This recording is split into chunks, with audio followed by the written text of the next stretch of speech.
ഇതൊക്കെ കാണുമ്പോഴാണ് പണ്ട് മൂപ്പന് പറഞ്ഞൊരു കഥ ഓർമ്മ വരുന്നത്. കേരളത്തിലെ ഒരു മുത്തശ്ശിയെ ചെറുമകൻ കടല് കാണിക്കാൻ കൊണ്ടുപോയ കഥ നീ കേട്ടിട്ടില്ലേ? കേട്ടിട്ടില്ല. ആ എന്നാ കേട്ടോ. വല്യമ്മ ചോറെടുത്ത് വെച്ചില്ലേ? എത്ര നേരമായി പറയണേ എനിക്ക് പോണ്ടേ. ഇങ്ങനെയാണെങ്കിൽ ഞാൻ ചോറ് തിന്നാതെ പോവും, പിന്നെ കരഞ്ഞിട്ട് കാര്യം ഉണ്ടാവില്ല. എത്ര കാലായി എന്നോട് ഞാൻ എനിക്ക് കടലൊന്ന് കാണണമെന്ന് പറയുന്നു. കാണ വല്യമ്മ, കടൽ അവിടെ ഉണ്ടാവും, പറ്റിപ്പോവൊന്നുമില്ല, ഒരു ഒഴിവ് കിട്ടണ്ടേ. ഇഞ്ഞ പള്ളിക്കാട്ടൊക്കെ എടുത്തിട്ടേ എനിക്ക് സമയം കിട്ടുള്ളൂ. അന്റെ കുട്ടികളെയും കെട്ടികളെയും എവിടെയൊക്കെ ഇജ്ജ് കൊണ്ടുപോകുന്നുണ്ട്. അതിനൊക്കെ കയ്യിൽ പൈസയുണ്ട്. വയസ്സായ ഈ തള്ളന്റെ വാക്കിന് യാതൊരു വിലയില്ല. നെഞ്ചിരി തറക്കണ വാക്ക് പറയില്ലേ വല്യമ്മ. വല്യമ്മക്ക് ഇപ്പൊ എന്താ വേണ്ടത്? കടല് കാണണം, അത്രയല്ലേ ഉള്ളൂ. അത് ഇനി നീട്ടി വെക്കണില്ല. ഇപ്പൊ തന്നെ വല്യമ്മാനെ ഞാൻ കടല് കാണിക്കാം.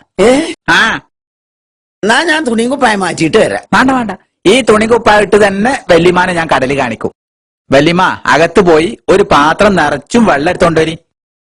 ആയിക്കോട്ടെ, അനക്ക് ദാഹിക്കുണ്ടാവൂലേ? അതാണ് പറഞ്ഞാ പോരെ, ഇപ്പൊ കൊണ്ടുവരാം. ആ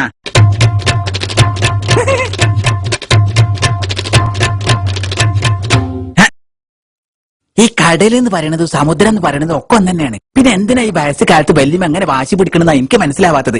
കടലേ കടലേ. കുടിച്ചോ. ആ വല്യമ്മ നിങ്ങട് നോക്കി, ഈ പാത്രത്തിൽ എന്താ ഉള്ളത്? വെള്ളം. ആ പാത്രം നിറയെ വെള്ളം അല്ലേ? ഇനി ഈ വെള്ളം ഈ മേശമൽ നിറയെ ഉണ്ടെന്ന് അങ്ങോട്ട് വിചാരിച്ചോ? ആ വിചാരിച്ചു.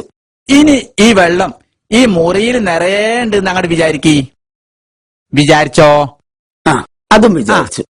ഇനി നമ്മളെ ഈ വീട്ടിലെ അടുക്കളയിലും ബെഡ്റൂമിലും ഡൈനിങ് ഹാളിലും ഒക്കെ വെള്ളം അങ്ങോട്ട് വിചാരിച്ചോ? ആ വിചാരിച്ചു. നഞ്ഞി പേര് ഇങ്ങോട്ട് പേരി വല്യമേ, നമ്മൾ ഈ കൊലായിലും ഈ വീട്ടിലും ഈ മുറ്റത്തും നിറയെ വെള്ളം അങ്ങോട്ട് വിചാരിച്ചു നോക്കി. അതും വിചാരിച്ച്. ഈ വല്യമ്മനൊന്ന് ഞാൻ പറ്റിച്ച് കൊല്ലും. എന്നാ പേരി ഇങ്ങോട്ട് പേരി വല്യമ്മേ. ഇനിതാ ഇങ്ങോട്ട് നോക്കി, നമ്മളെ ഈ പറമ്പില് മുഴുവൻ വെള്ളാണെന്ന് അങ്ങോട്ട് വിചാരിച്ച്. ആ ഇനി ഇവിടെ അങ്ങോട്ട് നോക്കിയാൽ കാണാത്ത അത്ര അകലത്തിൽ വെള്ളം അങ്ങോട്ട് എങ്ങോട്ട് നോക്കിയാലും വെള്ളം, വേറെ ഒന്നുമില്ല. അതൊന്ന് വിചാരിച്ചു നോക്കി. അതും വിചാരിച്ച്. ആ അത് തന്നെയാണ് കടല്. ഇപ്പൊ വല്യമാക്ക് സന്തോഷായില്ലേ? ഔ വല്യമാനോടുള്ള വലിയൊരു ബാധ്യത നിറവേറ്റി. വല്യമ്മ തിരമാല അങ്ങോട്ട് പോയിട്ടുണ്ടെങ്കിൽ പിന്നെ ആര് പൊക്കിയെടുക്കാനാ? അങ്ങോട്ട് നോക്കി, തിരമാല തിരമാല തിരമാല തിരമാല. എന്താണ് വല്യമ്മ ഞണ്ട്. വല്യമ്മ കടല് കണ്ടത് മതി, വേഗം പേരി, വിശന്നിട്ട് നിൽക്കാൻ പറ്റി എനിക്ക്. തിരമാല വല്യമ്മ. വല്യമ്മങ്ങള് വരുന്നുണ്ടോ?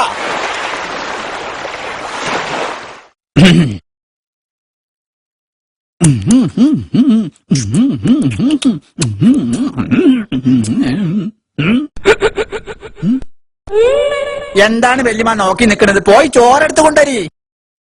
ഇതിൽ ചോറുണ്ട് എന്ന് വിചാരിക്കും, ഇതിൽ കൂട്ടാനുണ്ട് എന്ന് വിചാരിക്കും, ഇതിൽ ഉപ്പേരി ഉണ്ട് എന്നും വിചാരിക്കും, ആ പാത്രത്തിൽ അച്ചാറുണ്ട് എന്നും വിചാരിക്കും.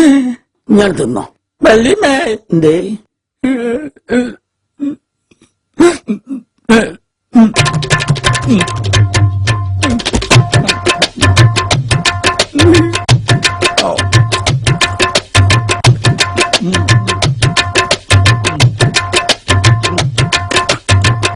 ആ മീൻ കൂട്ട് ഗജ്ജിപ്പ കാണിച്ചത് ആ കടലിലെ മീനാണ്, നല്ല മീനാണ്.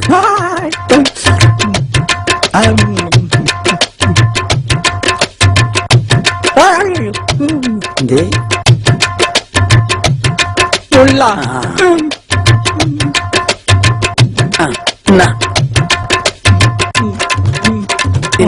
ഇത് രസാണ്, കുടിച്ചാൽ.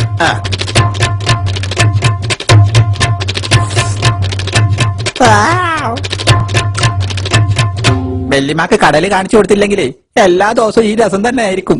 വല്യമ്മ തുണി കുപ്പായം മാറ്റിക്കോളി, നമുക്ക് കടല് കാണാൻ പോട്ടെ. എന്നാലേ ചോറും